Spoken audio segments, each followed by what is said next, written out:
Welcome to Southern Sense Talk on Rumble. You are going to love Annie the Radio Chick-A-Dee Ubelis and her co-host, C.S. Bennett.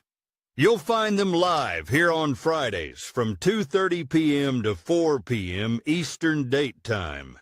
Check out their website at Southern Sense, as in commonsense.net. It's that easy, southernsense.net. So sit back and relax. They're informative, fun, irreverent, and politically incorrect. You never know where they'll go, but you'll love the journey.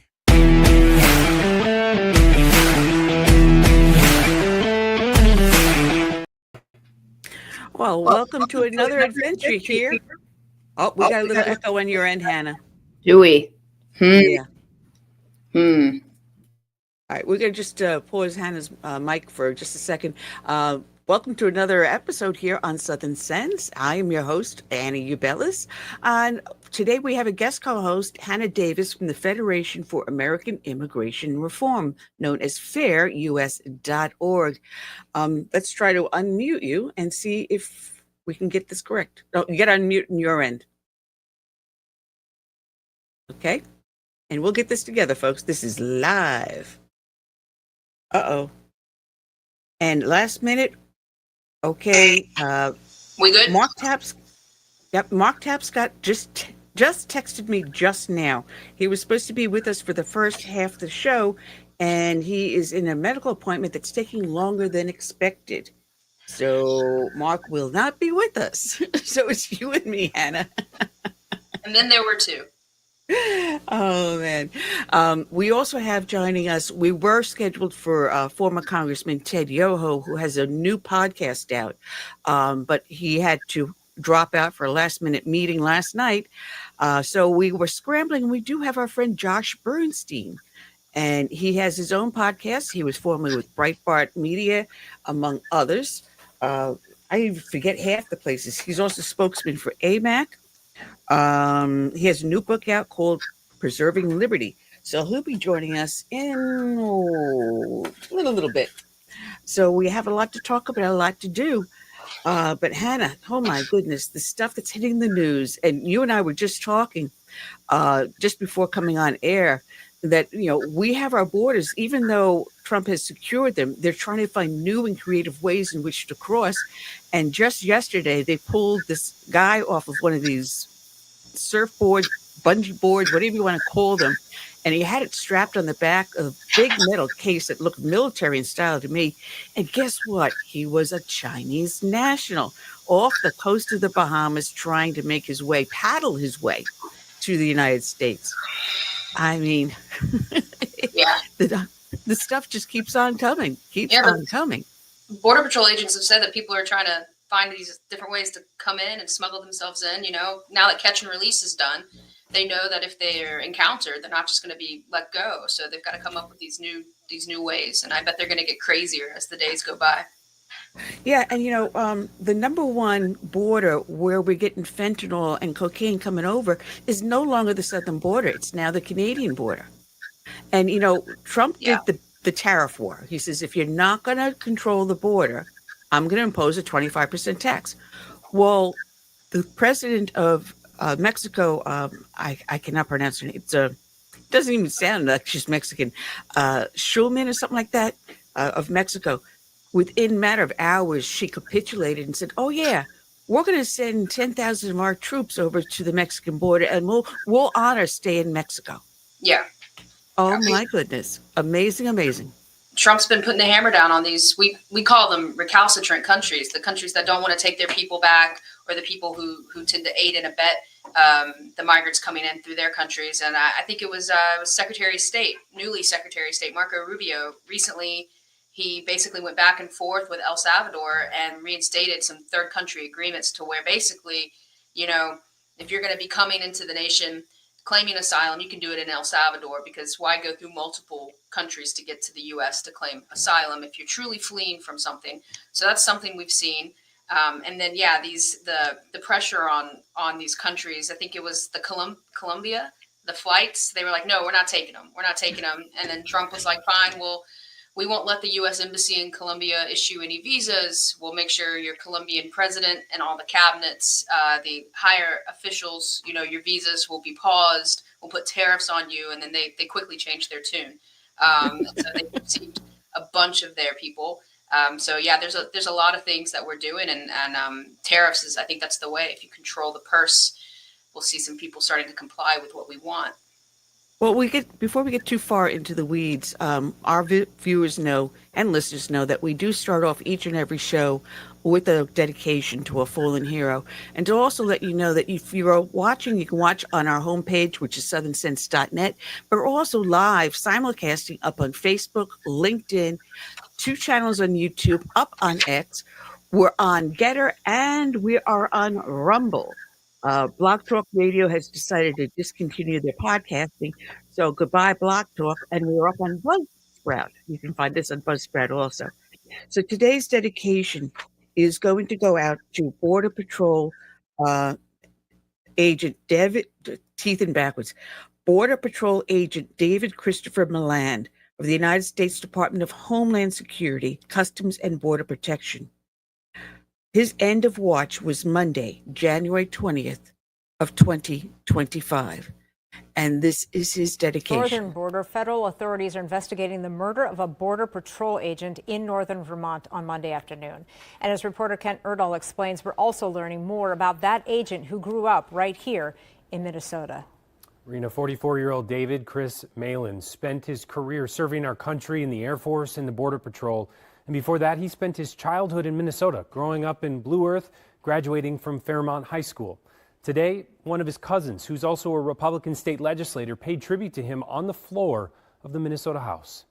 I would just like to take a minute to tell you about a national tragedy that affects my family personally. Representative Krista Knudsen asked for a moment of silence in honor of her cousin, U.S. Border Patrol agent David Chris Maland, who, according to the FBI, was shot and killed during a traffic stop on Interstate 91 in northern Vermont on Monday afternoon. Chris is the first Border Patrol agent to be murdered in over a decade. According to the FBI, during the traffic stop, there was an exchange of gunfire. Maland was struck and killed, and so was a German national in the country on what the FBI called a current visa. Another suspect was injured, taken into custody, and is being treated at a local hospital. I want to extend my heartfelt condolences to Agent Maland's family, friends, and colleagues. Vermont's governor and legislature also remembering Maland, who spent 9 years in the Air Force before joining the federal government and working both the southern and northern borders as an agent and canine handler. Chris was a man of service. He was a U.S. Air Force veteran who worked security at the Pentagon during the 9/11 terrorist attacks. Throughout his career, he was offered many opportunities for promotion, which he turned down because he wanted to be more focused on making a difference in the field and seeing the impact that he had each and every day. He died in the line of duty, serving to protect our country. We will cherish his memories and mourn his sacrifice. Until we meet again, Godspeed, you good and faithful servant. And tragically, Agent Maland's family say that shortly before his death, he shared that he was also planning to propose to his longtime partner. Rena. Incredibly sad. All right. Thank you, Kent. Honoring the life and service of a fallen Border Patrol agent. Police from multiple agencies escorted the body of David Chris Maland from the hospital to the funeral home today. He was killed in the line of duty in northern Vermont this week. WMUR's Tom Garris is here with how he's being remembered. Yeah, well, Monica, a somber day as hundreds of law enforcement officers took part in the procession. We'll take a look. The long line of cars from Vermont, New York State Police, County Police, Border Patrol, and more. It started at the University of Vermont Medical Center in Burlington, taking the 44-year-old's body to a funeral home. Maland was killed in the line of duty during a traffic stop on I-91 in Coventry, Vermont, earlier this week, according to the FBI. A German national is also dead. Another person is in custody. Now, Maland was a military veteran and worked at both the northern and southern border. The Vermont State Police corporal who led the procession talked about that ceremony. It's the least we could do. I was honored to do it. Nothing can ever replace that loss, but we try to just show our support and love for our brother. Now, tomorrow, another brigade will escort Maland from Burlington to Albany, New York, as he makes his way back to his home state of Minnesota. His family lives there. The FBI continues to investigate his killing. Jen?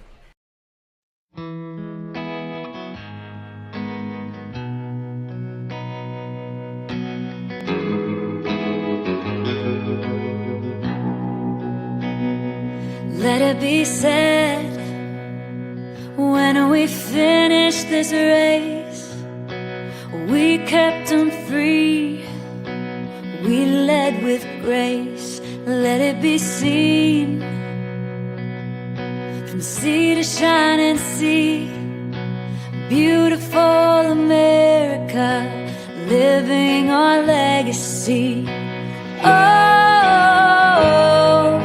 father, mother, sister, brother, oh, we gotta learn to love each other. Oh, for the soul of the nation, for the next generation. Let us be known as people of honor, humble and bold, faithful through fire. Let us hold firm to our convictions with wide open hearts, eager to listen. Oh, father, mother, sister, brother, oh, we gotta learn to love each other. Oh, for the soul of the nation, for the next generation.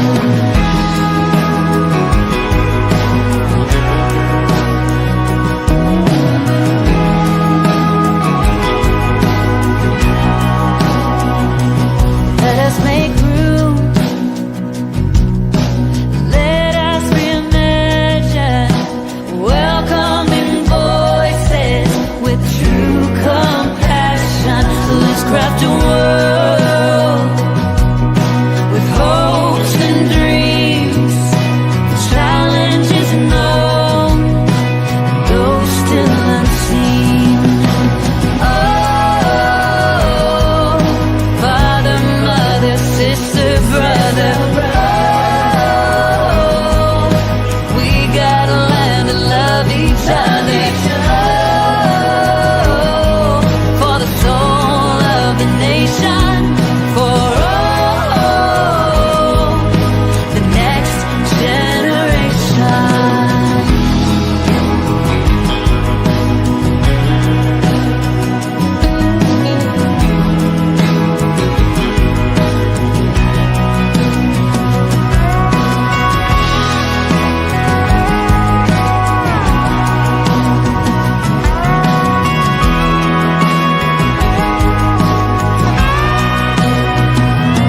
Let us be sure, when our time has come, we gave them hope, we made them strong. Let it be said, when we finish this race, we kept them free, yeah, we led with grace. Oh, father, mother, sister, brother, oh, we gotta learn to love each other. Oh, for the soul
Okay, we're back, and you're listening and watching to Southern Sense live at southernsense.net and everywhere else on the internet.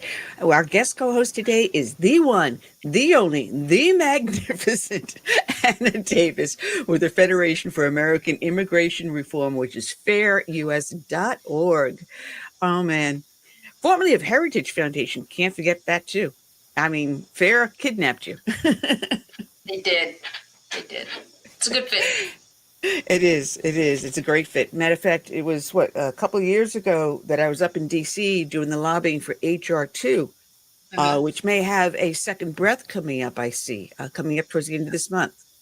Yeah, we're really excited. We've got a lobby day coming up late February. So this month, we're going to go up there to the Hill and tell them what's what, advise these congressmen, congresswomen that now that, the administration's changed, essentially a lot of the components of this bill are kind of already being put into place via executive order. So why not ratify it across the nation as well with a bill, a very good bill that I think everybody who has some common sense opinions about the border should get behind.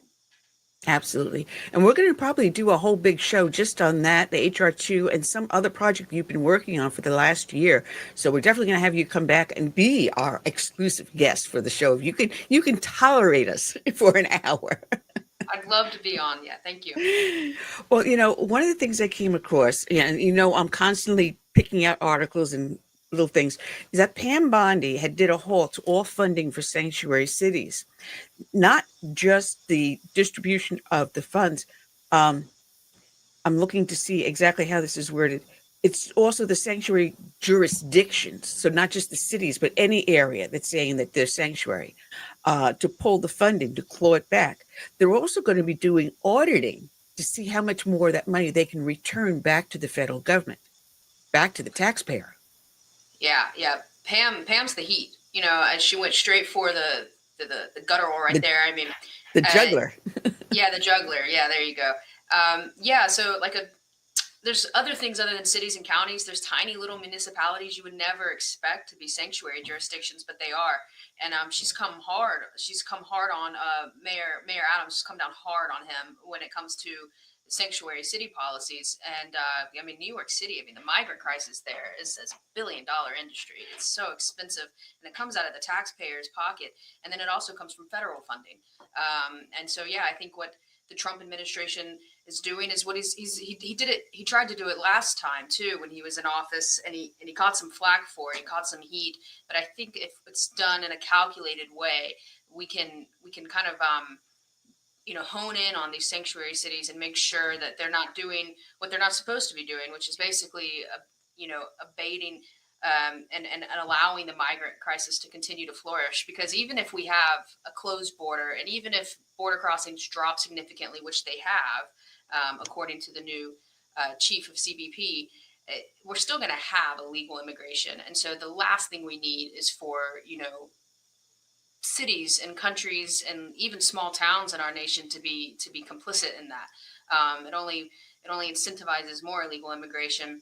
And I find it really ironic, Mayor Adams, for the past, because I think he's only been in office since like 2022, but even before he was the mayor, he was very much he loved these policies. New York City has the green light law. It gives everybody, regardless of citizenship status, access to driver's licenses. And with that comes a plethora of benefits, like Social Security and things like that, food stamps, I could go on and on, housing assistance. And so he was so big on these things. And then at the same time, doubling down and would give guidance, like policy guidance to not only his constituents and people who lived in the city, but city employees as well, on how to interact with ICE, on what detainers to accept and not accept, and how to limit their cooperation as a whole. And then all of a sudden, the pendulum swung, and he's all like, actually, and it's just kind of, no one likes a hypocritical squish. He looks like a squish on both sides of the aisle. The left think he's backtracking, and the right think he's just serving his own best interest. And he is. Yeah, and he's dug his city into a hole, this huge migrant crisis, And I think if he was just open about it and came out and said, hey, I made the wrong choice. These former policies aren't good ones. I actually think this now. I think more people would be willing to extend the ladder to him to get out of that hole. But he's not going to do that. He's just going to continue to anger both people on different sides of the aisle and contradict himself as he speaks all the time. He's contradicting himself. Well, as a former NYPD, I got some scuttlebutt, and he was known to be a political animal when he was a police officer. From the day he joined the academy onward, and everything was a calculated political move. And meanwhile, he is. He's a police officer in this. He is an actual officer in the city of New York, and yet he became a state representative. Yeah. I mean, what side of the aisle are you standing on? And it became very obvious. And the fact that there was no separation between the two, to me, is very confusing. You're not supposed to moonlight unless it's approved, but obviously they approved to allow him to become a politician, which means that every move he's made has been a political calculation, and including to run for mayor of the very city he is a police officer in, Yeah, seems like a conflict of interest. But I think Bondi, Pam, she did really well in Florida. She came down hard on drug trafficking and human trafficking. And I think she'll do that. She had the zero tolerance policy, and I think she's going to implement that same type of zero tolerance, mindset when it comes to immigration. She's got a bunch of executive orders that Trump signed that she's got to basically implement across the states. And it's nice to see, the pendulum swing, and she's going after New York City, Seattle, LA, things like that. So I think she'll do a great job with it. Well, the funny thing is as I was going through this article that Zachary Steiber wrote in the Epoch Times, Mark, we miss you.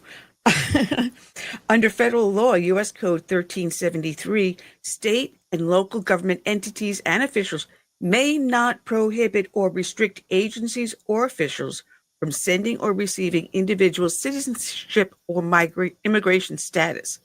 And one of the things New York City did when I was there, and is probably still doing, is that when you took someone into custody, not if you were transporting them for medical reason, for whatever, but when you had a criminal interaction with them and it results in an arrest and you're processing the person, we were not allowed to process and find out whether or not they were here legally. We knew that they were, but we could not put it in the paperwork. Yeah. That's one of the first things sanctuary jurisdictions, by name or not, some places I consider a sanctuary, and they're not listed as one because they don't allow status inquiries. You can't even ask somebody their immigration status. And if you do know it, like you said, you're not allowed to put it down on paper, and you're not allowed to communicate with ICE. And that's inherently illegal. I mean, according to the Immigration and Nationality Act and all federal code. And it's interesting that these mayors and these massive cities, they're just derelict of duty when it comes to actually protecting their constituents, because they're protecting illegal aliens instead. And I think it's it's a good thing to see that some sanctuary cities are backtracking on their policies, like Mayor Adams is trying to, although New York City will always be a sanctuary city. I don't ever see that changing, regardless of who the mayor or what their opinion is on any other day. But then some are doubling down and reissuing and reaffirming their sanctuary status. So it's a hot topic right now. And it's a polarizing topic. And I just don't think that it needs to be. I think we should protect our American citizens and those people who have been, here lawfully, whether they were born here or they came here and sat in the line and did it the right way. But yeah, like you were saying, that was enacted, I think, back in like the 80s, no status inquiries. And then New York City just continued to double down on their sanctuary policies, especially when it comes to detainers. Well, the good thing is that she has ordered the DOJ to investigate incidents involving obstruction of federal immigration operations and bring charges if there were violations of the law. So that means all these political figures that thought they were getting themselves votes and constituents and everything and getting a hoorah, if you turned around and you supported these things by actively voting for illegal issues, illegal legislation or regulations or administrative code, if you did that, you are now obstructing a federal immigration operation. So I'm wondering how many of these people are going to walk away in handcuffs. They'll probably get slapped on the wrists, some fines, and told not to do this again and publicly shamed. I'd like to see some meat behind it. Like what is it? The governor of New Jersey that publicly stated that he was harboring a female illegal immigrant in his own home. Yeah. I don't think they'll be, and I was thinking when you were saying it, I would love to see these people being, hauled off, but I just highly doubt it. It'll be a slap on the wrist, and probably the worst thing will be maybe some loss of funds if they do it again within a certain amount of time, or probably just, like you said, public humiliation, just public shaming, putting them on this like blacklist. But no, I don't think they'll be. It's great that they're investigating, but I don't think there'll be a lot of teeth in it when it comes to, people being hauled off. But it's still a first step, and, from night and day from the last 4 years. Well, you got to love Tom Homan, the new immigration czar. And oh my God, like a bull in a china shop. And what I love is he did an operation, I believe it was just in Chicago recently, a day or two ago, that and they notified the media ahead of time saying, well, if you want to come with your cameras and videotape what we're doing, come ahead. Well, one of these news media outlets, it turns out to be, I believe it was a TV station, sent word out. They leaked the fact this operation was going on ahead of time. Now, I'm sorry, that puts the lives of the enforcement officers in jeopardy. And any innocent that may be caught in between an illegal immigrant defending their supposed right to remain here and U.S. border enforcement enforcing the laws. It places people's lives in jeopardy. Yeah, I'm aware of one that happened last week in Aurora. I wasn't privy to the one in Chicago. But yeah, I mean, I don't know who's leaking it. I'd say probably journalists. I venture also, if you notice the theme here between Chicago and Aurora is that they're both sanctuaries. So I'm sure it's the political pundits out there, or maybe even the police department themselves. Some of these police departments are woke as a joke. You'd never believe it. I'm sure you would. I mean, you were in New York City. So hey, preaching to the choir here. But yeah, I mean, things like that. And to toot Tom's horn, he's, there's been over like 12,000 arrests already, which is crazy. But yeah, things that get thwarted like that, like in Aurora, it's a big security risk, because it could be something like this where, they just go in and they only get to arrest a couple when they thought they were going to get a whole, Venezuelan gang. And so they just leave. But it also could be, give it a couple months of that, and then, they walk in and it's a shootout because they were expecting you. We can't always just assume that these migrants are going to go the opposite way. They might stay and they might get violent, especially when the ICE operatives are going after violent criminal gang members. So they're not going to always, tuck their tails between their legs. They're going to bow up eventually, and it's going to hurt American citizens. It's going to hurt people in the neighborhoods and the ICE agents as well. Yeah, you're right. And you got the governor of Massachusetts. Oh, woe is she that she was surprised that when they turned around, one of the people she gave sanctuary to was arrested with a lot of different types of drugs, including fentanyl, an AK, was an AK or an AR-15. I forget which weapon it was. But, shock, shock, shock. These people are actually criminals. They're drug dealers. Yeah. Surprise, surprise. Yeah. But, back to Tom Homan, God bless him. He's encouraged the Trump administration, which they are supposed to be doing very soon, issue a program to allow immigrants to self-deport themselves. Yeah. And there's going to be a warning coming out within the next 9 days or so. And they're going to allow them to, if they do self-deport, they won't have a bar placed on them. Now, people don't understand what a bar is. You want to explain what that is? Yeah, so self-deportation, if you deport yourself, they're not gonna keep you from coming back legally. They're not gonna keep you from coming back legally. It used to be, you'd self-deport and you had to wait a couple years and stuff like that. And I'm sure the Trump administration might end up putting some of those in place. But yeah, I mean, if you self-deport and you're a criminal illegal alien who was here and committed crimes here, or were fleeing crimes you committed in Guatemala at one point, then no, you're not. Even if you self-deport, we're not going to let you back because we have heightened vetting processes now. But if you're an alien who came here, probably falsified your asylum claims, you're here purely for economic reasons, but you claimed asylum, which isn't allowed, and you self-deport, we're most likely going to let you come back through the right pathway, through the right avenue, and let you apply for citizenship eventually. We'll get you here on a visa that's appropriate for why you're here. Now, I'm not saying it's going to take it's not going to be expedited. I mean, our legal immigration still needs to be fixed, but we're so focused on illegal immigration. But yeah, that's basically the process, and it incentivizes people who are here who aren't bad people, you know, who just happen to come here illegally. I mean, they broke federal law, but other than that, they're not doing anything inherently bad.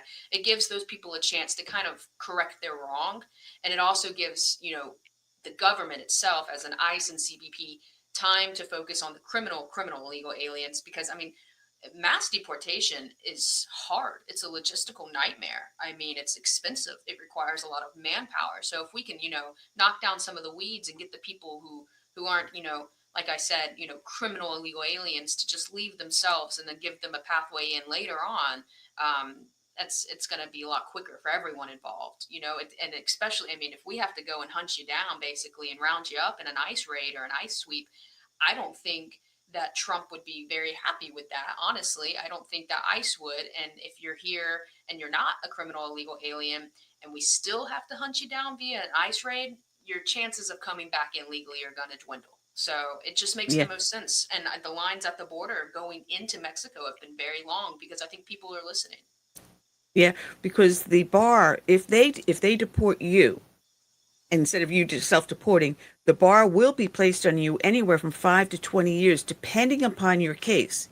Yeah. And as you said, if there's a criminal background on either side of the border, you know, kiss your sweet twisty, you know what, kiss it goodbye. You're not coming back. But if you do self-deport, you don't have that 5-year waiting period. You start immediately going through the legal channels, and probably in a year or 2, maybe 3, you're back. Yeah. But you're back here legally with a path to citizenship. Yes. And the other thing, and Trump this week submitted a notice to the Federal Register to remove protection against about 348,000 Venezuelans. The temporary protection status is now being removed. And what does that mean? Yeah, temporary protected status is, well, what it's supposed to be, temporary for people who are fleeing like war-torn areas and stuff like that. It's not supposed to be long, obviously, because of the name. And what left-leaning presidents tend to do is extend a temporary protected recipient status, and so they can continue to stay. And you know, TPS, I mean, you get work authorization with that, and so you know they're working, they're here, it keeps getting extended. You know, they feel very entitled to where they're at, and it becomes a big hoopla. And so what Trump has done is basically taken away the extension and reissuing of temporary protected status for those who are from Venezuela. That's what he's focusing on right now. And I believe Pam, Miss Bondi, is going to have to be, she did something with that recently too, where she's, because that was an executive order or a policy that came out of the White House, she has to implement it.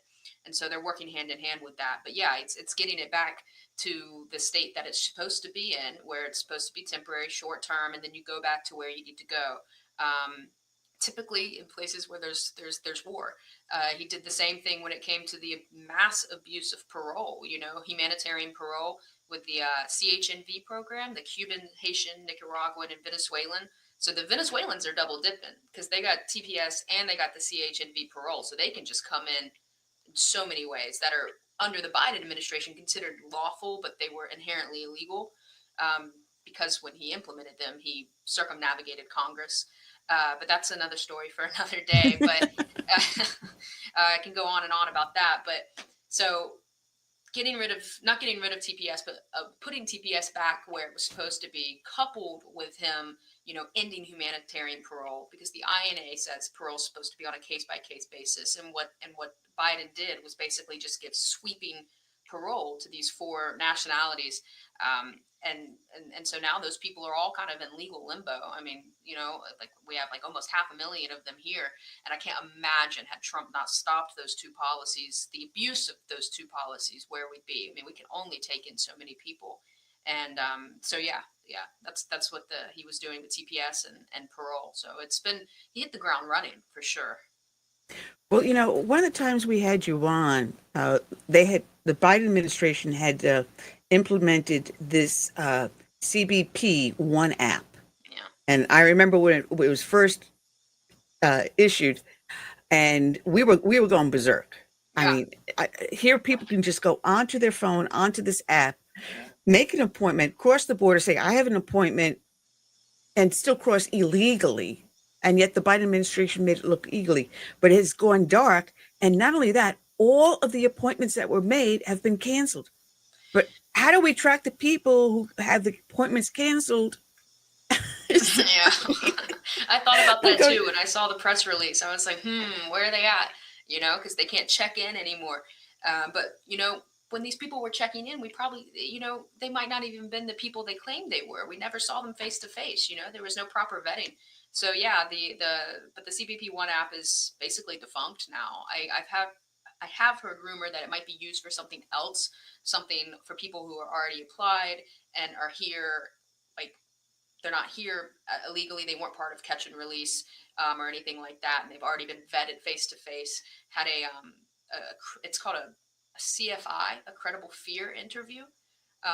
And so where someone says basically that they have a credible fear and that's why they're here claiming asylum. And so, yeah, the CBP One app was used basically just, I mean, it was completely riddled with fraud. And so I'm glad that it's gone. And it only further incentivized people who didn't want to show their faces, you know, to try and claim asylum. And so I'm glad it's gone. It was a waste of resources. And if people want to enter this nation, they should do it in a way where they're vetted in person. And there's a credible reason for why they want to enter. You know, my little gray brain, this old lady here, I'm pulling something out of the back of my head because at one point there was an app, it might have been the original CBP app, where if you did apply to immigrate to the United States and you're not here yet, you could have gone on and checked to see what your status is. Am I remembering this correctly? Yeah. So basically the CBP One app kind of existed before it was abused. And so I think what they're trying to do is to kind of go back to that. Yeah. So I'm not so dumb after all. You got it. You still got it. Oh man, I'm trying to remember now. The kids that were brought over when they were the DACAs. DACA, yeah. The DACA. All right. How is this all now going to affect them? I don't think. I mean, and I've had this discussion, I think, with you before and with other people. But I mean, the average DACA recipient is older than me. I mean, they're in their mid to upper 30s, and they're probably here to stay. You know, I mean, I know a judge at one point, a couple years ago now, I think, tried to halt it. But it's just, I haven't seen Trump issuing anything regarding DACA. And it's something that is really hard to undo because when it was created by the Obama administration, they circumvented Congress. And so they just put it in, and it's like floated in the ether on these books, and like we can't get the right, you know, we can't. It's timing too, you know. I don't think right now, politically, you know, the optics, you know, Trump already to his haters, I guess you could say, already looks like he's really, really hard on these migrants. You know, the left love to tout these humanitarian reasons of why we should, you know, have open borders and don't believe in borders. And so right now, people who don't like Trump really don't like him because of how he's going at things. And so, you know, that's why, you know, ICE and Tom Homan have said, you know, we're not going towards the schools, we're not going towards the churches, you know, or the hospitals. You know, they will if they have to. You know, that's a very last resort measure. They've tried to control the narrative and the optics. And so I think the last thing the administration needs to do, and I'm not trying to get political here, but is to focus on DACA. Because DACA, the majority of DACA recipients, like I said, you know, they're typically, you know, average to high income earners. They've got degrees. They're well integrated into their communities. They have children, which could hinder things too. With birthright citizenship. So I just don't think, and I could be wrong because I am a lot, but I don't think it's the wise thing to do. And I don't think it's something that is on the top of mind right now. And it's also going to be very difficult. Yeah. I mean, when I think back, when these kids were coming over, even in the mid 80s, early 90s, before Obama came into office, when Clinton was still there. A lot of these churches, and one of them, we got a burglary call, so we responded to the church, and sure enough, inside the offices, the safe was broken into. So we start to ask what was in the safe. It was green cards. Ah. And as soon as that we found out, next thing I know, in comes the rector, and it's like, we're not making a report, closing the safe, ushering us out. So this is not something that's new. It's something that's been around for decades. Yes. There's always going to be someone trying to find a way around the system. And unfortunately, at that time, it was a lot of the churches. And a lot of the churches that ended up being the NGOs that supported the illegals coming over the border underneath the Biden administration. Yes. Even go back to the right. Yeah, even going back to the Obama administration, because I've been doing this now 15 years, and we were talking about it back then. But here, there's something, because DeSantis is now in the Trump cabinet, and now they're talking about maybe his wife running for the seat. So while he's not there, the Florida legislation passed an alternative immigration bill. Yeah. And this blew my mind. But before we go fully into it, we've got our friend Josh, who just popped into the studio, and let's bring him on board. Cool. And welcome aboard to Josh Bernstein of the JBU Show, also the author of Preserving Liberty. Good afternoon, Josh, and thank you for popping in last minute. Yes, my panic text to you. Josh, I lost said, come on in. Great to be on the program with you once again. Oh, man. Well, we were starting to talk about something that Florida has just done and passed alternative legislation bypassing the governor's office. And believe it or not, they put it into an office. What the heck was it? Consumer Affairs or something? I'm looking for it in the email. It is some weird. I'm sorry. Agriculture Commissioner is now in charge of illegal immigration in Florida. Now, tell me how that works.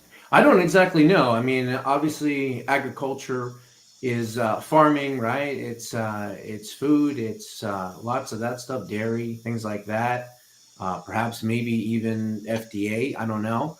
But immigrants, obviously illegal, have been working in the fields, for many, many years. I love Steve Bannon's quip against CNN, Jake Tapper, when he said, "You're not seriously, advocating illegal aliens, being exploited for work to handle our food supply now, are you?" I'm sure that's not what you're thinking, right? So I thought that was pretty clever. But look, I think the bottom line is we have to get as many of these criminal aliens out of the country right away.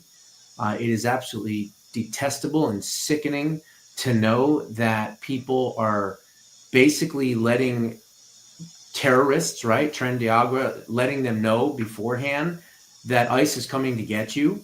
I mean, who does that? Who doesn't want a safe neighborhood? I mean, how can you be so bankrupt in your own soul to say, I don't care about the rest of humanity and my fellow Americans and their safety and security. I just am holding on so tight to my ideology that I don't care if you're a mass murderer or a rapist. I still want you in my country. I can't understand that, but all you have to do is look at the blueprint of that, which is Europe. I watched after Trump started to do all these actions for protecting our nation from illegal immigration and illegal terrorists now on our soil. You watch some of these liberals just go on things like TikTok and Instagram and everything, crying and wailing. The latest one was Selena Gomez, an actress who is, I believe, 7th generation American. She has nothing to do with, and her family came here legally, by the way, doing a massive crying spree. And I'm looking at her and I'm going, I love the TV show Only Murders in the Building. And how could I watch it now with this going on? It's pretty cringy. I mean, it is. Look, I've quoted a lot your guest on FAIR in my book, Preserving Liberty here. Oh, And nice, Hannah. yeah, I have quoted a lot in the chapter on immigration. We've got to stop dangling the carrot. That's really what we have to do. Once we stop dangling the carrot, then there won't be this push to be in the United States of America. We've got to get rid of birthright citizenship. It's going to go to the Supreme Court, and the key to that is in the jurisdiction thereof. How is that going to be implemented? How is that going to be discussed and argued? And I think that there is a basis here. I think the judges that put the temporary stop are absolutely wrong. And it was never meant for that intended purpose, to just wet foot, dry foot. Just get here and have a baby and now you're a citizen. That's not what it was supposed to be intended for. It had to do with the family and the children of slaves and all that. So I think that they're going to have to look at that. They're going to have to go back to that. And I think we have to, do a lot of different things. Not only build the wall on the southern border, but look, the Swanson section of Vermont is the largest in, the entire northern border. And here's the thing. We ought to shut down the Darien Gap as well, because why go to Colombia and then you have to traverse through the jungles of Panama, where you have drug traffickers and snakes and serpents and coyotes, and I don't mean the animals, and all these different types of people. Then you go through Central America, you go into Mexico, and then you get into the United States. Well, they're getting smart. They're getting a flight from Bogota directly into Canada, and guess what? Just walking straight across, just walking straight across. So we need, and I talk about it in my book, Preserving Liberty, available on Amazon. We need a northern border as well. And people say, well, that's so isolationist of you. Well, yeah, technically I am, because we have to protect ourselves, we have to protect our freedom, and we have to protect the integrity of our boundaries. Well, people don't understand. When they think about the border, they think about the southern border with the fences and the walls and everything else. But having grown up in New York, there is no physical border unless you're going through a major roadway. And then there's a toll. There's a lot of people that have their property in the United States and the Canadian neighbor. The boundary line is right there between two personal properties. Mm-hmm. There is no major wall on the northern border, which is why we were discussing earlier, most of the fentanyl and cocaine now coming through is from the northern border. Yeah. And it seems like nobody even wants to talk about it. Nobody even discusses it. It's always what's going on in Arizona, California, New Mexico, and Texas. What's going on that southern border and the Rio Grande and all that. And the reality is that it's a hell of a lot easier and safer for these migrants to just take a flight, sadly, by our own taxpayer dollars, right? I talk about the 40-something airports, the secret airports, where they are. I list them all by name, every single one of them in the book. And I explain that this is treason. You are aiding and abetting an invasion into your country. This is U.S. Code 182381, which is treason. And these people that are doing this, and these NGOs and these Catholic charity organizations, they all need to be shut down. But more importantly, they need to be prosecuted so that we can set precedent so this never, ever happens again. But yeah, President Trump obviously has to fill in the gaps on the wall on the southern border. We've got to get rid of the lottery. The visa lottery is a disaster. We need to go to a merit-based society, not just because you had a baby here, you're automatically a citizen. So I think there's a lot of things that need to be changed. And of course, a lot of it is going to end up at the Supreme Court. Well, I do a show on Wednesdays called Moms Across America. We discussed this also. And you mentioned the birthright citizenship. And as you stated, it was intended to give citizenship to the freed slaves. So Correct. When you're under the jurisdiction means that you are here legally, and either you're applying for citizenship or you have been granted citizenship. Therefore, you are under the jurisdiction of a citizen of the United States. And the perfect example is John McCain was born on a military base, but because his family was not within the United States, he still remains a U.S. citizen eligible to run for president, which he did, even though he was not born. Ted Cruz, another example, born of American citizen, even though they were in Canada at the time, who returned to the United States, he remained a U.S. citizen and ran for presidency. That's what it means. So if someone from Britain or Italy or South Africa come here, they still are under the jurisdiction of the country of their residence, unless Correct. they commit a criminal act. And only then would the criminal justice system's jurisdiction take precedent. Yeah, and I think you're going to see a 5-4 decision, hopefully in favor of repealing this birthright citizenship. It could go 4-5 the other way. We don't know. Roberts is obviously, and Barrett. These are two pretty big liberals, sadly. Especially Barrett has really been disappointing.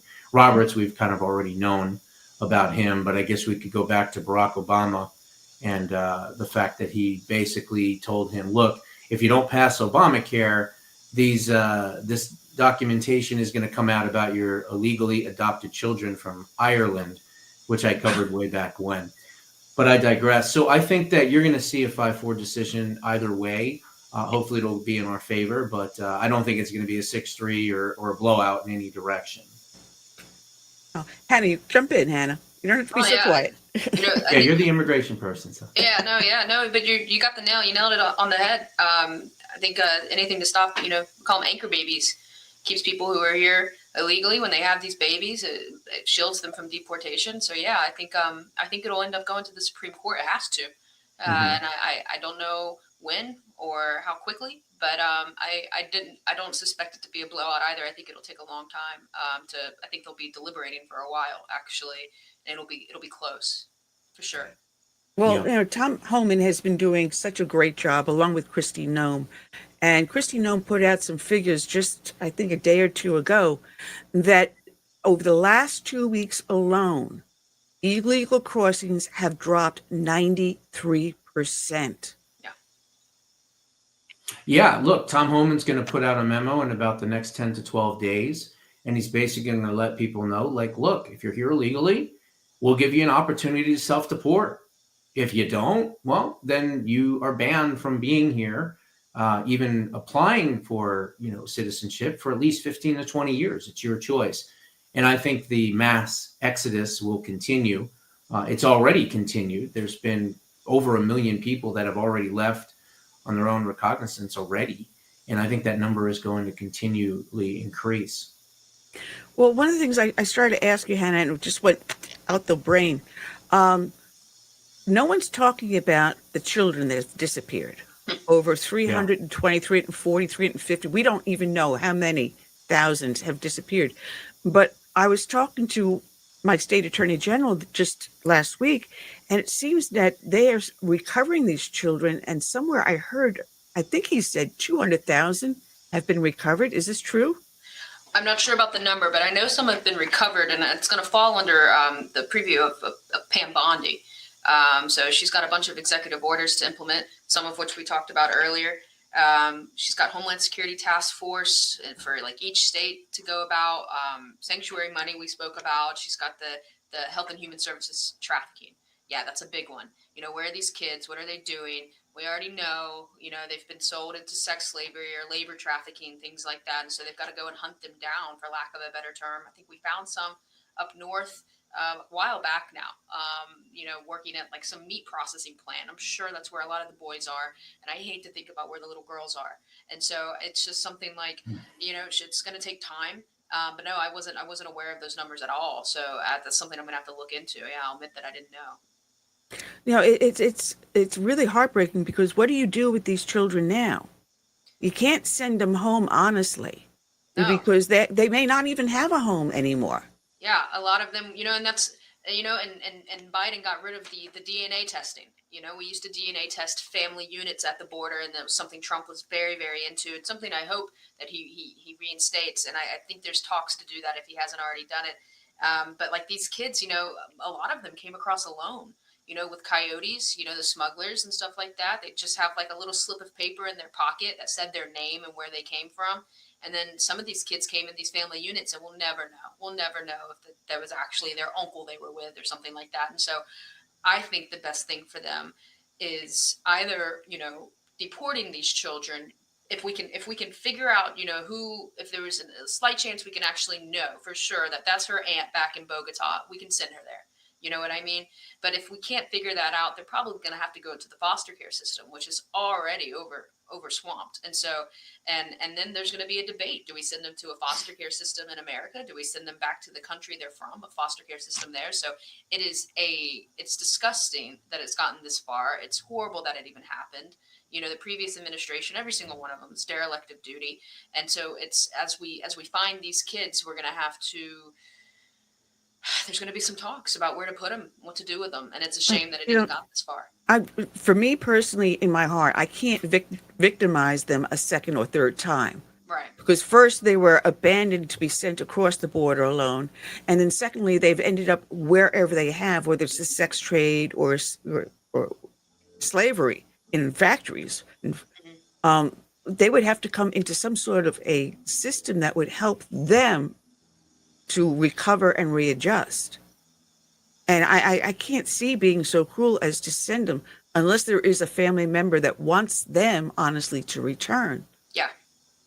But they're going to need a lot of care. Yeah. And that's care that you can't just give in a day or two. That's going to take years. Yeah. You know, we use these federal funds for sanctuary cities. If we're going to use any federal funds that go to a migrant, it should be the children. You know, they weren't, they weren't complacent in this. You know what I mean? Like it's not their fault. And they were put in this position. And yeah, if we're going to do anything with our federal funding, it should go to that. And it's going to be tricky. It's going to be really hard to track these kids back to where they came from, you know? Yeah. I mean, it's really heartbreaking. And then how many criminal prosecutions will we have for the people that have trafficked them and then employed them in whatever services they wanted them to, the criminal aspect of that? It's going to be a massive scandal and breakup because the criminal gangs and activities and what it traces back to. Yeah, look, I think, they got to go after a lot of these Christian charities. They've got to go after these NGOs and these groups that have been bringing these people over. The crazy lady that was talking about immigration during that one ceremony with President Trump sitting there, it turns out she got $52 million from all these charities and organizations, which is why she's so pro-immigration, to kind of bring them into the United States. She had the audacity to chastise President Trump, and it's so, again, there's so much of that. But this U.S. aid scandal, I mean, there's not enough yellow crime That's scene what I just tape. picked up. There's not enough yellow crime scene tape to wrap around Washington, D.C. right now. D.C. is a crime scene, plain and simple. And the best part about this is that when Elon Musk hired these young whippersnappers, these science nerds, as they're being called, he probably told them, look, I want you to look into everything, all the coding, all the emails, all the Dropboxes, all the secret files, find it all. But before you do any of that, I want to make sure that you lock out the people that work in these agencies, their usernames, their passwords, their key codes, all of it, so that we can hold on to the evidence and the incriminating evidence of these crimes that obviously have been committed. So I think what's going to happen is Pam Bondi is going to be overwhelmed with who to prosecute first. Yeah. And the funny thing is you're hearing cries from certain people about that Elon Musk is forming illegal acts by going into all these systems. He's cyber attacking everyone. He's a criminal. The House of Representatives wants to pull him forward on subpoenas for hearings and this and that. He's not an employee of the U.S. government. He has been contracted by the U.S. government on its behalf to wheedle out the malfeasance. Yeah. And the funny part is that people are screaming, well, you can't touch funding because spending must originate in Congress. Congress was intended to do spending to cap the executive office, to not let them go above whatever they gave him. And it's up to the executive office to make sure it is spent reasonably. So Trump is 100% in his right in saying, if we find out that money is misspent, if we find out we can trim a budget and save the taxpayer money and still perform the functions we need, that is the job of the executive branch. He does nothing illegal, and yet you hear the left going berserk. And you know what else is interesting is that there is already legal precedent with a United States president. and that would be Bill Clinton.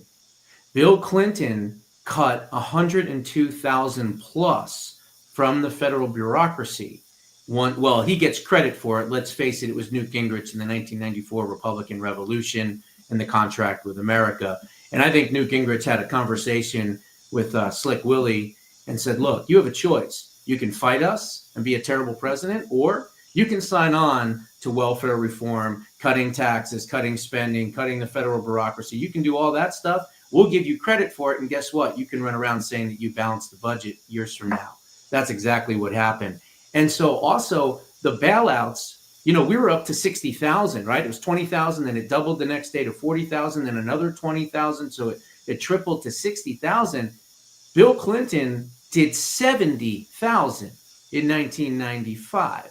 So there is already legal precedent here. You are allowed at the executive branch to cut the fat. You are allowed to do that. And as far as Elon Musk, they're screaming about all this. But here's the thing. This shouldn't be a shock to them. This is what they ran on. President Trump said, if you give me the opportunity to serve the country again, I will be sure to go through every single agency and find the fraud, find the waste, find the abuse, all of that.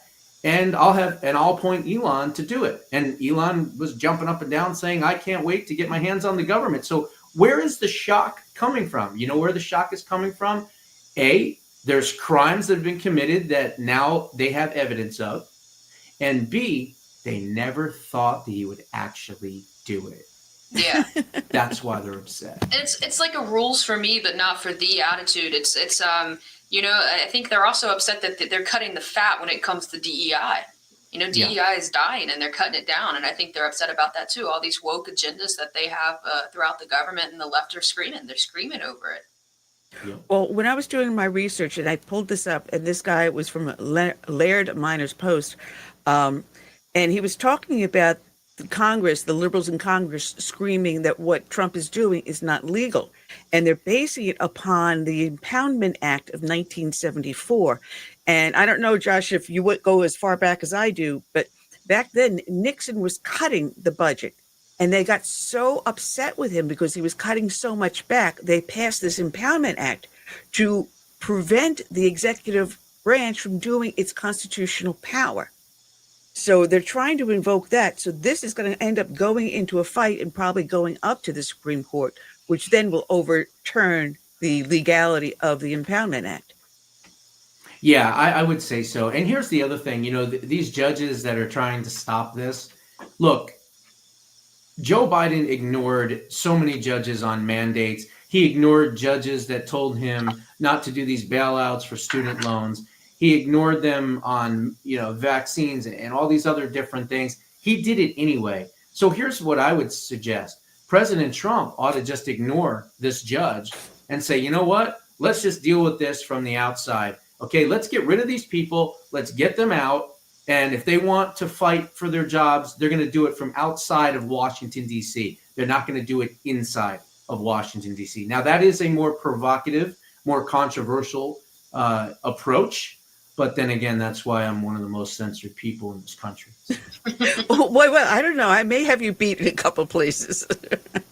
Have you been attacked by the entire country of China with 4,400 IP addresses at the same time? No, but probably not. I've been taken down 3 times when I was talking about the Uyghurs and I cover the Uyghurs in the book. And the Falun Gong. When I covered them, I'm about partially through the broadcast, and all of a sudden my entire system crashes. It's the only time my computer ever crashed, 3 times, when China we were talking about. And we had guests on testifying against it with fact, in-person information.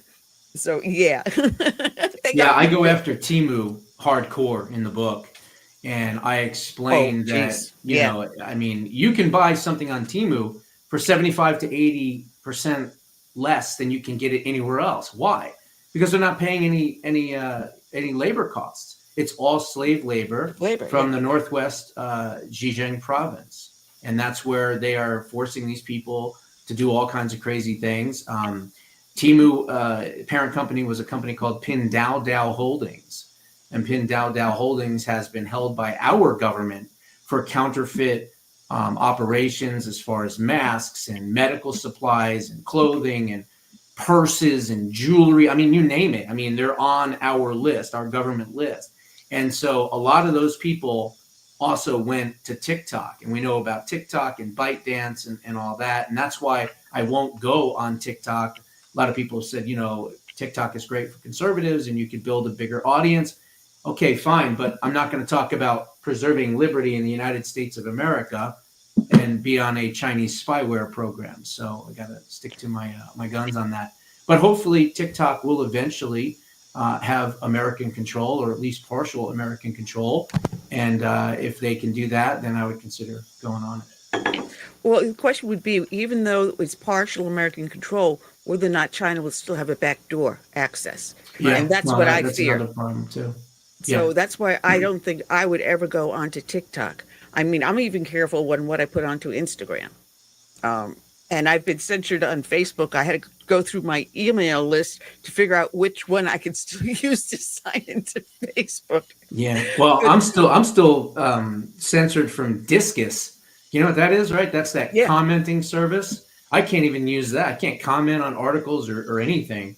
My name itself is so toxic that I've kind of rebranded myself using Preserving Liberty rather than Josh Bernstein. So it's been I've been in political purgatory for the last 4+ years.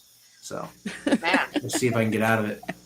Well, we started talking about DEI, and that is something that has been creeping across our nation under the Biden administration. It actually was even before that.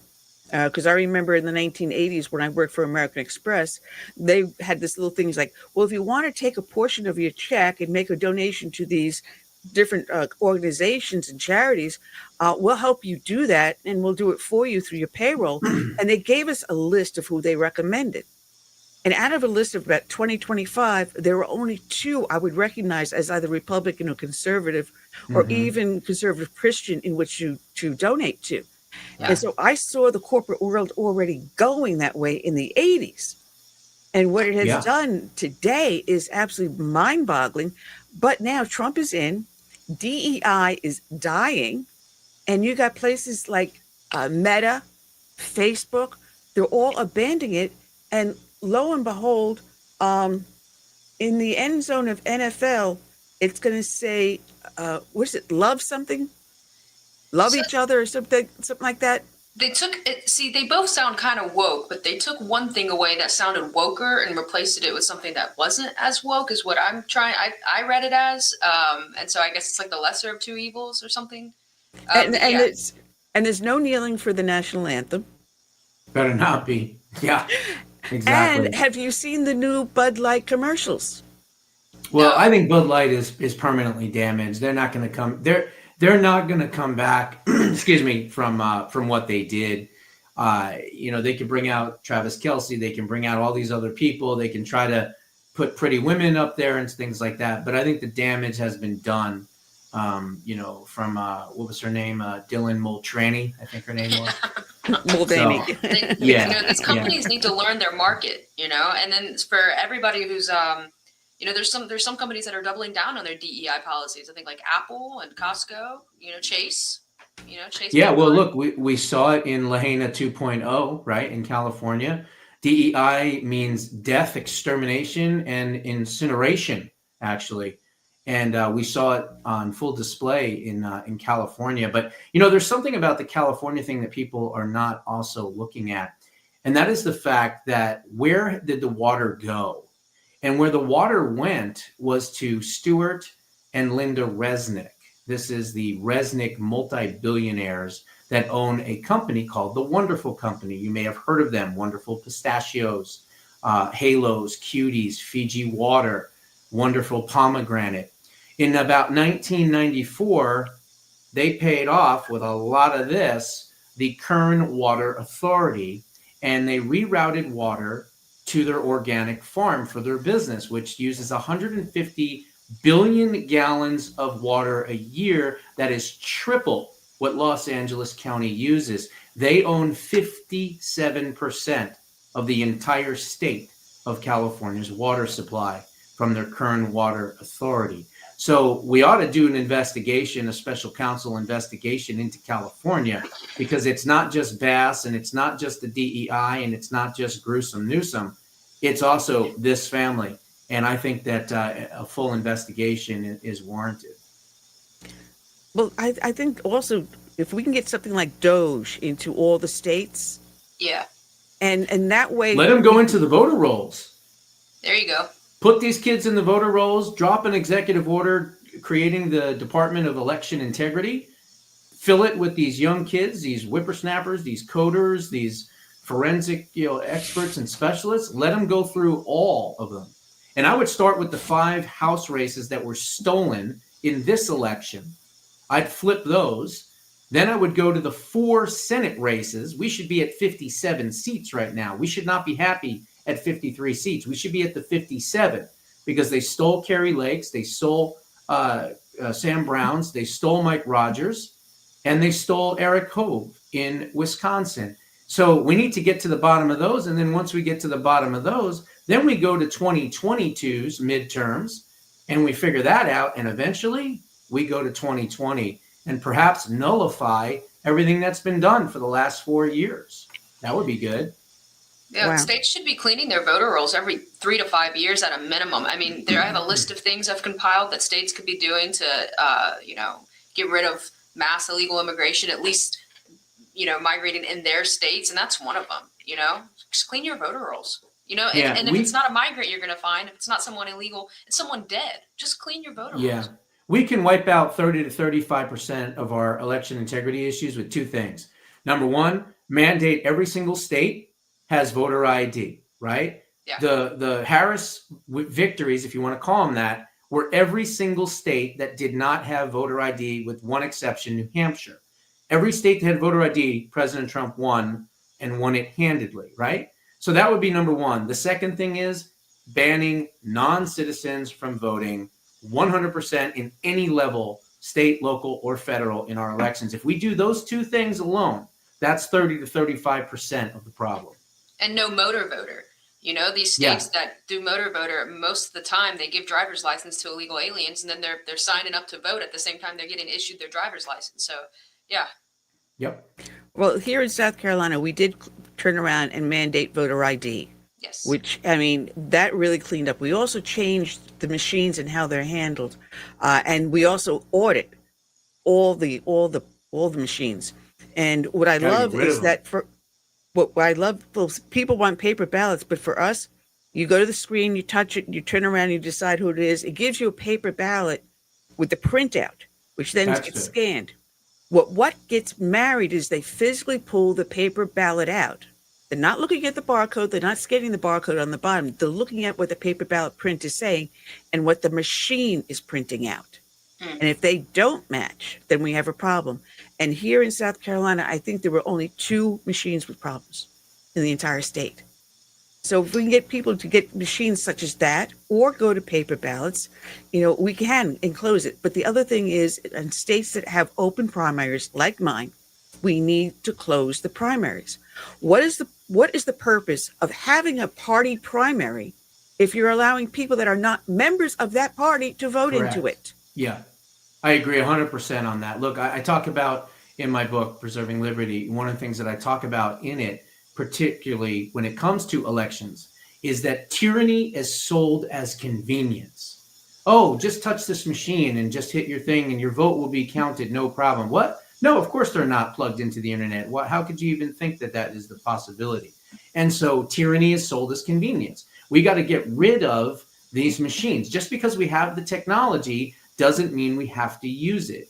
So we need to get rid of that. We need to get rid of early voting. We should not have election season. We should have election day. And no, it shouldn't be a holiday. A lot of people on the right think we should have an election holiday. I disagree with that. Here's the reasons why. You can go in the morning to vote before work. You have a 3-hour mandated federal law break between that you can't be fired on because you're allowed to vote on election day. And then when you get off work, the polls are typically open till 8 o'clock at night. So in my opinion, if you can't get there during the day, then it probably wasn't that important to you. The last thing I want is to have a quote unquote election holiday where the left is off, everybody's off, and everyone is flooding, that normally wouldn't vote, and they're being plied with cash and pizza and cigarettes and beer and who knows what else. We don't need any of that. So I want to see that eliminated as well. As far as mail-in balloting, I think that should only be for the military that is actually overseas, not just any military member here in the United States. And of course, for the indefinitely infirmed or confined, we should have exceptions for them. But that's it. Because like Rahm Emanuel once famously said, never let a good crisis go to waste. So we try to be nice and say, okay, we'll allow people to vote, from overseas and things like that to make it convenient for them because we don't want the military to miss out on their vote. And of course, the left sees that as an opportunity to say, oh, well, wait a minute, why don't we just let everybody vote for mail? That's how Wisconsin in particular was stolen, because they went to a left-leaning judge and they said, everybody, because of the mandate and the lockdown, is technically indefinitely confined. So because of the lockdown and the mandate, we want everyone to be able to vote by mail. And so that's how they bastardize these things. And so we got to get rid of mail-in voting. We've got to get rid of early voting. It's worked so well on election day for so long. Smaller precincts, paper ballots, at least one form of ID. I'll say it publicly. I've been chastised for it. You ought to have proof of income to vote. You got to show some skin in the game here. I'm not saying you got to be a landowner and all that, but I'm saying you should have some skin in the game. Because if you don't, who are you going to vote for? You're going to continue to vote for, likely, the people that are continuing to give you handouts.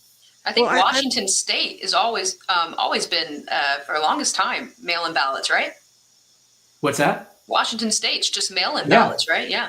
Yeah, and look at Colorado, same thing, right? Yeah. Oregon, same thing. Republicans haven't won, statewide elections in years because of that. Well, on early voting, I've always been against it, but on this election cycle, I saw how it worked. And the thing is that we got in our county 75% of the registered voters that were Republicans out to vote, because we did offer the early voting. And they said, well, listen, we work in this job or that job, and we can't take off. And by the time we do take off and get to our polling place from where we work and back, we lose the entire time. We don't have it. So we worked hard to make it work for us. But another thing is that we require that when you do show ID, it must prove that you are an American citizen. Yeah, and look, the whole thing about early voting and all that, I've never early voted in my entire life until this election. And the reason is because we didn't have a choice. We had to play by their playbook in order to win, so that we have an opportunity to get rid of their playbook and go back to the old way of doing things. I'm not a fan of ballot harvesting either. I think that should be outlawed and banned. But yet in my book, I have every single state's balloting guidelines by Ballotpedia. Why? Because I wanted people to know, this book came out before the election, I wanted people to know that, yes, you can ballot harvest, and we need to do that. But again, now that we are in a situation where we're in power, I want to see all of these changes. I want to get rid of ballot harvesting. I want to get rid of the mail-in ballots and the early voting and all that. We shouldn't have to do that. We should be able to do what we've always done, which is win on election day. Maybe if you have a week of early voting, okay, fine, and it's a universal thing for every state, and that's it. That's fine. But not, what is it, 2 months in North Carolina or something crazy? I mean, it's unbelievable. No, it should be limited to no more than 14 days. Limited to no more than 14 days. Even that might be too many. There's a lot of fraud that can happen in 2 weeks. Maybe 7 days, something. Well, whatever we did here in South Carolina, we kept it clean and clear. Yeah. And I know that our county here was instrumental in revising the voter laws. And when the new laws passed, it was nicknamed after our county. It was actually called the Beaufort County Act. You guys banned non-citizens from voting, too. You guys amended your constitution. Yes, we did. Awesome. Yes, we did. And what we're working on now is closing the primaries. And that is, we're getting the foot in the door, and we're just going to have to do it baby steps at a time, because again, that's amending the Constitution, which I think in the end will happen. I'm praying within the next 5 years. I've been working on that for 15, 16 years. Yeah, and we got to fight against RCV. I'm sorry, we got to get rid of the ranked choice voting in any state. We soundly defeated it here in Arizona, and I think it might have even been repealed in Alaska. And I guess for the next election, they're not going to have it, but this one I think they did, if I'm not mistaken. Maybe someone could correct me on that. But yeah, we cannot allow a voting lottery. That's basically what it was, right? It was basically take the best candidate and dilute their power and give it to some moderate. That's how Sarah Palin didn't win in Alaska. So I think people understand that we've got to stay away from ranked choice voting. Well, we got just a few minutes left on the clock here. I'm looking at it. And the last thing I wanted to talk about with you, because there's so many topics that are hitting us left and right in the news, but this offer to buy out the federal employees and give them 8 months, full benefits during the 8 months and so forth, a nice little pension. And yet we've got the unions fighting it and giving the employees the misinformation. But last I heard, as of 3 days ago, 40,000 of the federal employees have already applied. But in the interim, the entire CIA was also offered the buyout too. Yeah, and that's what I was discussing earlier. It's actually up to 60,000 now. Oh, great. And this judge stepped in and put a temporary pause on it until Monday. And that's why I was saying there is already legal precedent for this. Bill Clinton did this and did it actually even bigger in the 1990s. He fired well over, I think, 102,000 federal employees and offered 70,000 federal employees, a bailout or whatever you want to call it, a parachute to get out. And so, again, this has already been done. And the interesting thing is that the prostitutes in the media at that time were praising Bill Clinton, saying, wow, what a bold move and how great it is to cut the government and this and that. Now they want to throw Trump in jail for doing it. It's unbelievable. But I think his Reagan fired the entire FAA when they went on strike. Yeah, that's correct. The statistics are crazy. I mean, the fact that article Mark wrote, he wasn't able to be here with us today, but I thought I had misread it at first. I thought he said that 90% of people from certain federal agencies work in office. I misread it. Only 10%. 10%. 10% or less. work in office. I think it's 6 or something. It's terrible. Yeah. But and you know what is good? We are paying for those buildings. And I was just going to bring that up just now. We got to pay for the water, the electricity, the whatever, the maintenance. Shut them down.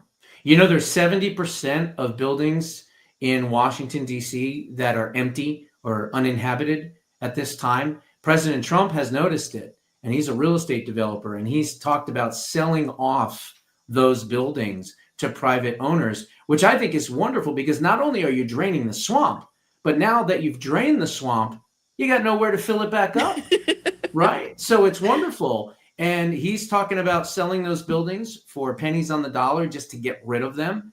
And man, if you can eliminate 70% of the buildings in Washington, D.C., Chapter 4 of my book is titled Dismantling Washington, D.C. And so it's really awesome to see that a lot of the things that I talked about in my book are being implemented.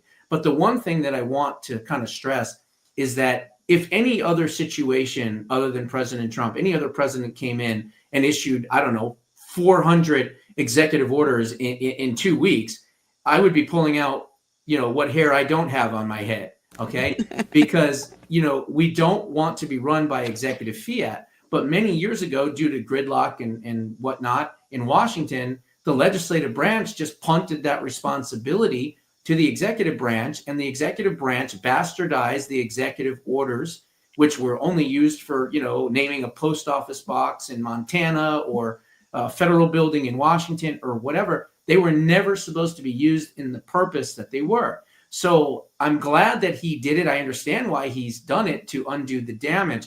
But now, how do we make the gains that we've gotten permanent, which is why I titled the book, again, Bold and Brave Solutions to Save America and Create Permanent Freedom. We have to figure out now how to take these gains that we've gotten and put them into legislation or ballot initiatives and get them in front of the voters so that we can make sure that we're not in political whack-a-mole where, 4 years from now, a Democrat, God forbid, comes in and undoes everything. And then a Republican comes in and puts it all back, just like we did to Biden and Biden did to Trump. We want to stop that. And I'm not a fan of executive orders. I'd like to see them banned completely after we actually fix the system. Well, up until 1930, 60% of the revenue collected by local government went directly back into the community. It is now the numbers are completely reversed, and it's maybe less than 30%, if that, goes back into the community. So the vast majority of our money that's paid in taxes goes to feed the federal government. And up until 1930, we were fine. We were from the bottom up. We are now from the top down, and that's why we must reclaim America. Yep. Amen. And it's just going to continue as they go through each one of these agencies. We haven't seen anything yet. You wait and you watch what's happening next. I want to see U.S. aid. I want to see that because, I'm sorry, I have a problem with you serving meals to Hamas fighters in Syria. Yeah. Exactly. I have problems with you teaching Guatemalans how to be transgenders. I'm sorry. A lot of these programs just go into parties and other things. And I'm sorry, I forgot about Chelsea Clinton. Yes. Wade Hubbell's daughter. 84 million she received for her, quote, charity. 10 million went to buy her house, and I think another 3 or 5 million went into her wedding. That's money laundering. Wasn't there money going towards like a Pakistani version of Sesame Street too? Yeah. Well, Hannah, people can find you at fairus.org, the Federation for American Immigration Reform. Thank you for stopping in and filling in for CS. You guys can check me out on Twitter too. It's going to be at Davis___Hannah. Quite a few underscores there. And Josh can be found at the jbushow.com along with his book, which you did not send me a signed copy. Well, you need to get me an address on that, or I could send you a PDF copy. I do have a couple of extra copies that I can send you. You can also go to X at Real JBU Show. Real JBU Show. I just started to come back into social media land in the last probably, 6 weeks or so. And I'm already over 6,000 followers. It's amazing what you can get done when you're not being censored anymore. Yeah, absolutely. Well, thank you guys, and God bless you. Enjoy your weekend, and we will be back next week. Anytime, any topic.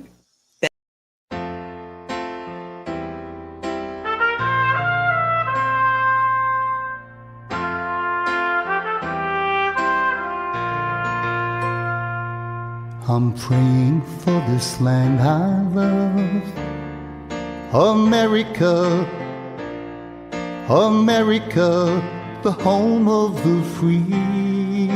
But there are people making plans to change America. They've no respect for her or what matters most to me. That's why I stand for the flag and I kneel at the cross. Long for the friends I have loved and lost. And I still believe in God we trust, and the freedom our forefathers granted us. I hope it's not too late to save America.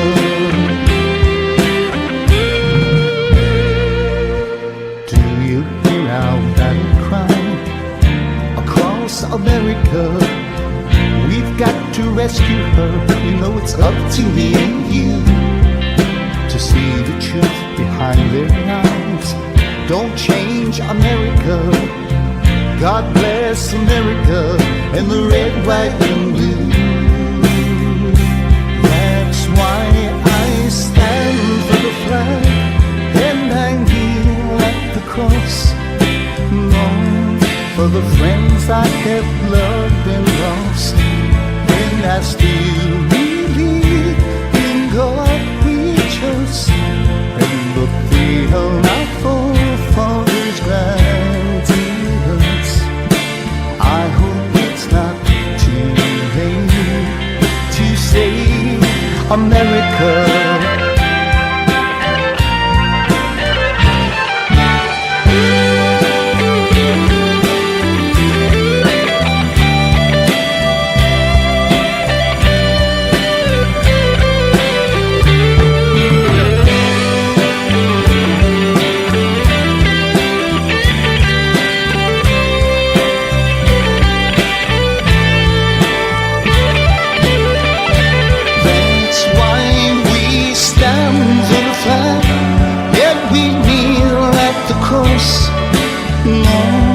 For the friends we have loved and lost, and we still believe in God we trust, in the freedom our forefathers granted us. We know it's not too late to save America. Save America. Let's save America. Together we can save America.